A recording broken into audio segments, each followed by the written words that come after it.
sini kami ingin melakukan presentasi mengenai manajemen investasi pertemuan 10 dengan materi CAPM. Selamat menyaksikan. Materi kita pada pertemuan kali ini yaitu mengenai Capital Asset Pricing Model atau CAPM. Sebelum membahas materi terkait dengan CAPM ini, pertama-tama kita akan membahas tentang apa itu pasar modal sendiri. Pasar modal secara umum menurut Keputusan Menteri Keuangan RI nomor 1584/KMK/1990 tentang peraturan pasar modal adalah suatu sistem keuangan yang terorganisasi, termasuk di dalamnya adalah bank-bank komersil dan semua lembaga perantara di bidang keuangan, serta seluruh surat-surat berharga yang beredar.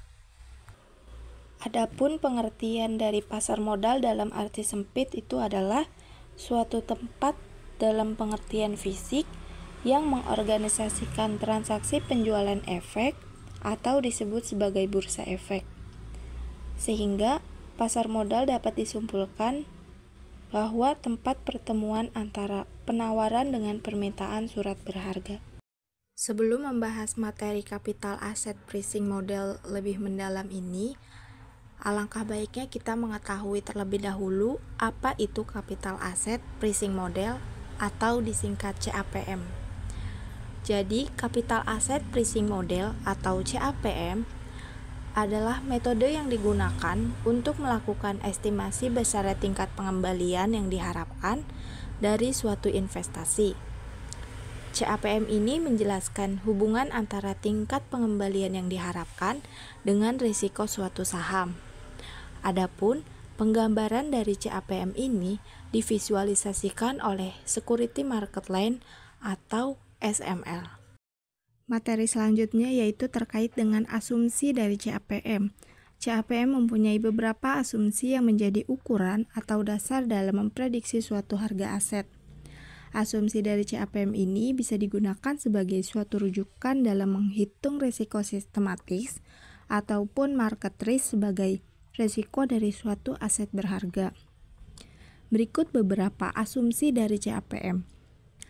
Yang pertama, tidak ada biaya transaksi, pajak pendapatan, dan inflasi. Yang kedua, semua investor adalah price taker, sehingga tidak ada investor yang dapat mempengaruhi harga saham melalui tindakan membeli atau menjual saham miliknya.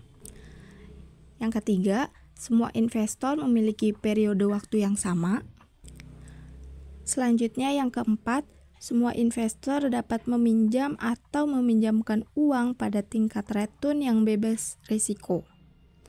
Dan yang kelima, investor akan mendiversifikasikan portofolionya dan memilih portofolio yang optimal sesuai dengan garis portofolio efisien. Selanjutnya yang keenam, semua investor mempunyai distribusi probabilitas tingkat return masa depan yang identik. Kemudian yang ketujuh, pasar dalam keadaan equilibrium atau seimbang. Oke, pada slide selanjutnya kita akan membahas mengenai Security Market Line. Security Market Line atau garis pasar sekuritas merupakan suatu garis yang menghubungkan antara tingkat return yang diharapkan dari suatu sekuritas dengan tingkat resiko sistematisnya. Nah, untuk persamaan garis pasar sekuritas ini dapat dihitung dengan cara expected return sama dengan return bebas resiko ditambah dengan tingkat resiko yang dikalikan dengan premi resiko. Atau premi resiko di sini dihitung dengan cara return pasarnya dikurang dengan return bebas resiko. Nah, persamaan ini disebut sebagai Capital Asset Pricing Model.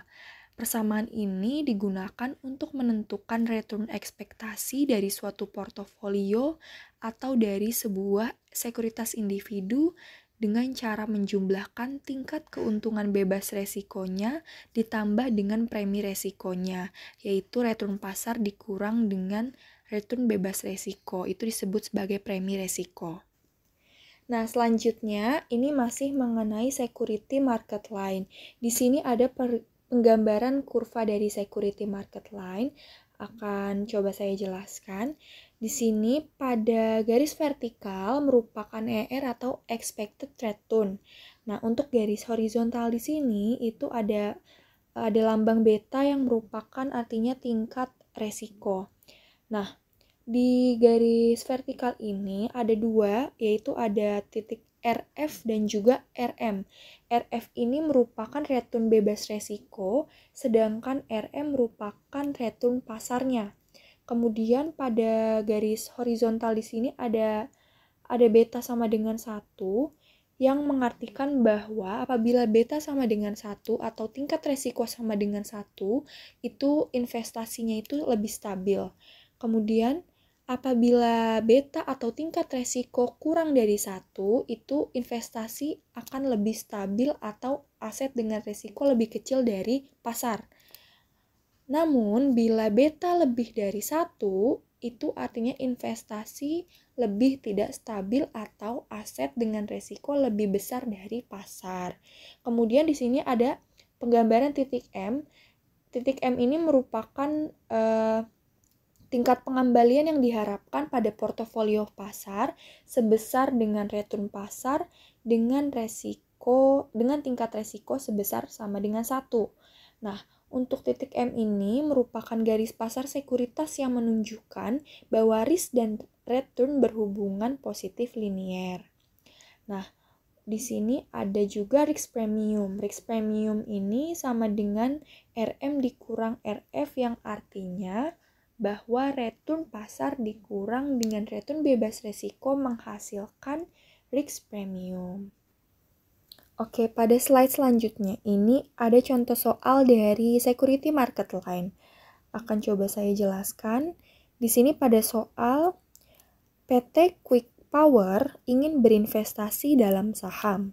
Mereka dapat membeli saham dari 3 perusahaan dengan return bebas resiko bersama sebesar 2,5% dan dengan ekspektasi pengembalian pasar sebesar 8%. Perusahaan A memiliki tingkat resiko sebesar 0,5, sedangkan perusahaan B memiliki tingkat resiko sebesar 1, dan perusahaan C memiliki tingkat resiko sebesar 1,5. Nah, kemudian di sini ada perhitungannya, itu menggunakan rumus yang tadi, yaitu expected return sama dengan return bebas resiko ditambah dengan tingkat resiko dan dikalikan dengan return pasar dikurang return bebas resiko.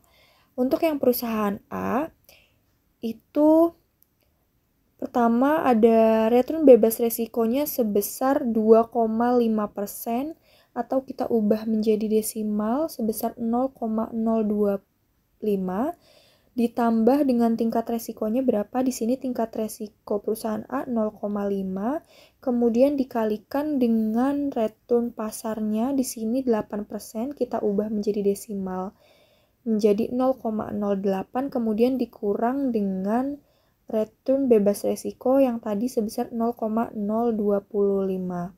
Nah, hasilnya itu expected return-nya sebesar 0,0525 atau 5,25%. Untuk perusahaan yang B, di sini yang membedakan adalah tingkat resikonya tadi, yaitu perusahaan B sebesar 1.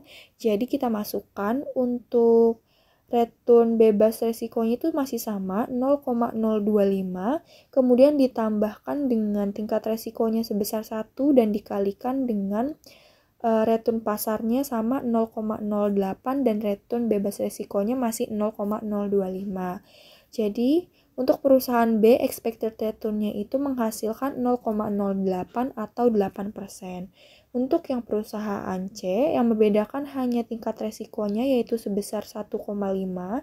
Jadi di sini tinggal kita masukkan return bebas resikonya 0,025 ditambah dengan tingkat resikonya 1,5 dan dikalikan dengan return pasar 0,08 dikurang dengan return bebas resiko 0,025 yang menghasilkan expected return sebesar 0,1075 atau 10,75%. dari perhitungan ini dapat dianalisis untuk yang perusahaan A ini berarti dia perusahaannya itu akan lebih stabil jika misalkan kita memilih perusahaan mana yang akan kita pilih untuk melakukan investasi. Untuk perusahaan A itu kan tadi tingkat resikonya 0,5. Seperti yang tadi saya jelaskan bahwa jika di bawah 1 itu pengembaliannya akan lebih stabil atau investasinya akan lebih stabil. Nah, berarti hasil analisis untuk perusahaan A, jika perusahaan ingin return yang lebih stabil, maka bisa memilih perusahaan A untuk melakukan investasi. Nah, untuk yang perusahaan B ini kan expected return-nya itu 8%. Berarti dengan tingkat resiko tadi sama dengan 1, yang artinya apabila tingkat resiko sama dengan 1 itu investasinya akan lebih stabil atau stabil gitu. Jadi artinya jika perusahaan ingin yang cari aman aja atau middle gitu, ada di tengah-tengah, hasil expected return-nya bisa pilih perusahaan B karena di sini dia return pasarnya itu return pasar itu sama dengan expected return-nya. Namun jika perusahaan ingin return yang lebih tinggi namun investasinya lebih tidak stabil tapi ingin return-nya yang lebih tinggi, maka bisa memilih perusahaan C karena menghasilkan expected return 10,75%. Seperti itu. Selanjutnya kita akan membahas mengenai equilibrium atau harga keseimbangan. Apa sih equilibrium itu? Equilibrium adalah harga yang terbentuk pada titik pertemuan kurva permintaan dan kurva penawaran. Pada harga yang seimbang tersebut, permintaan dan jumlah yang dapat dibeli klien tepat sama dengan yang mampu dijual produsen. Hal ini yang membuat permintaan dan penawaran disebut sama persis. Adapun kondisi disequilibrium pasar, yaitu kemampuan permintaan tidak sama dengan jumlah yang dapat dipasok, kemungkinan lebih besar atau lebih kecil. Jika pasokan berkurang, harga produk akan naik, dan sebaliknya jika pasokan terjadi surplus, maka harga akan turun. CAPM bergantung pada keseimbangan pasar atau equilibrium, di mana harga aset mencerminkan nilai wajar berdasarkan risiko sistematis atau beta. Dalam kondisi ini, CAPM menghubungkan risiko sistematis dengan return yang diharapkan, memastikan tidak ada peluang arbitrase. Kemudian kita masuk pada contoh pengukuran equilibrium menggunakan kurva. Dalam tabel dapat diketahui bahwa pada titik harga 200, jumlah permintaan yang diminta konsumen sebesar 75, sedangkan jumlah penawaran yang dapat ditawarkan oleh produsen sebesar 30. Kemudian pada titik harga 250, jumlah permintaan sebesar 70 dan jumlah penawarannya sebesar 40. Begitu juga seterusnya. Berdasarkan data di atas, untuk mendapatkan harga keseimbangan harus menggambarkan kurvanya terlebih dahulu, di mana terlihat di dalam kurvanya untuk garis merah itu merupakan garis penawaran, sedangkan untuk garis biru merupakan garis permintaan. Dari perpotongan antar kurva permintaan dan penawaran di atas, didapatkan titik keseimbangan atau titik equilibrium pada titik 60,350. Inilah yang dinamakan harga keseimbangan, di mana harga 350 dengan jumlah permintaan yang diminta sebesar 60 dan jumlah yang dapat ditawarkan sebesar 60. Kemudian kita masuk kepada materi risk return trade-off. Risk atau resiko berarti suatu kemungkinan terjadinya hasil yang tidak diinginkan atau berlawanan dari yang diinginkan. Sedangkan tingkat pengembalian atau return adalah keuntungan yang akan didapat atau bisa diartikan sebagai kompensasi. Maksud dari konsep risk return trade-off ini adalah pertimbangan keputusan investasi di mana pertukaran antara resiko dan return. Resiko yang lebih tinggi dikaitkan dengan probabilitas pengembalian yang lebih tinggi, dan risiko yang lebih rendah dengan probabilitas pengembalian yang lebih rendah. Dalam hal ini, seorang investor harus memutuskan antara keinginan untuk menerima risiko yang rendah dan return tinggi, karena level yang rendah dari risiko dihubungkan dengan return atau potensial yang rendah, sementara level yang tinggi dari risiko dihubungkan dengan return potensial yang tinggi. Sumber return terdiri dari yield dan capital gain atau loss. Yield mencerminkan aliran kas atau pendapatan yang diperoleh secara periodik dari suatu investasi, sedangkan capital gain atau loss merupakan perubahan harga sekuritas. Investor disebut memperoleh capital gain bila harga jual dari sahamnya lebih tinggi dari harga beli saham tersebut. Sebaliknya, bila harga jual lebih rendah dari harga belinya disebut memperoleh capital loss. Nah, setelah teman-teman tahu nih, apa itu yang dimaksud dengan risk-return trade-off, kita juga perlu tahu nggak sih bagaimana formulasi atau cara mengukur return itu? Nah, seperti yang teman-teman lihat di PPT ini, secara matematis, formulasi yang dapat digunakan untuk mengukur return adalah sebagai berikut. Return sama dengan buka kurung PT dikurang PT pangkat min 1 tutup kurung ditambah D dibagi dengan PT pangkat min 1. Nah, apa sih itu PT dan D? PT sama dengan harga atau nilai pada periode T atau harga beli, teman-teman, pada periode tertentu. Nah, selanjutnya PT min 1. Ini adalah harga atau nilai pada periode sebelumnya, yaitu harga jual. Nah, sedangkan D ialah dividen yang dibayarkan pada periode T. Seperti itu.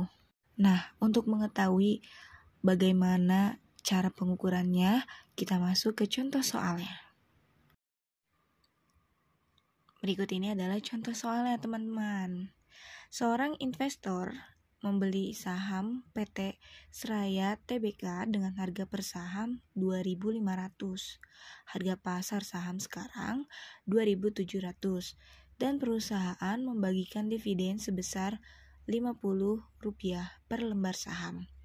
Nah, cara ngitungnya kita tinggal masukin aja nih teman-teman ke rumus yang udah kita bahas sebelumnya. Di sini kita udah mengetahui nih teman-teman. PT atau harga belinya ialah sebesar 2.700 dan kemudian PT min 1-nya atau harga jualnya kita ketahui itu sebesar 2.500. Masukin ke dalam rumus. Nah, kita juga sudah mengetahui D atau dividen yang dibagikan itu ialah sebesar Rp50 per lembar saham. Semuanya tinggal kita masukin ke dalam rumus yang sudah kita ketahui.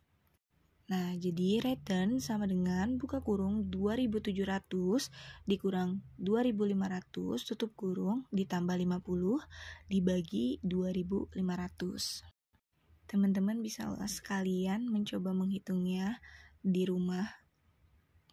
Nah, didapatlah return sama dengan 250 dibagi 2.500. Dapatlah return sama dengan 0,1 atau 10%. Nah, seperti itu teman-teman cara perhitungannya. Mudah kan? Wah, ternyata itu tadi adalah materi terakhir yang kita bahas pada pertemuan ke-10 ini.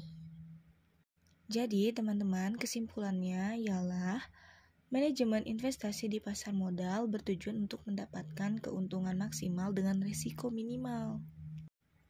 Capital Asset Pricing Model atau CAPM membantu investor memperkirakan pengembalian investasi berdasarkan risiko yang meningkat seiring dengan risiko sistematis suatu saham atau beta. Keseimbangan harga terjadi ketika permintaan dan penawaran sesuai, sedangkan risk-return trade-off menunjukkan bahwa potensi keuntungan lebih tinggi datang dengan risiko yang lebih besar.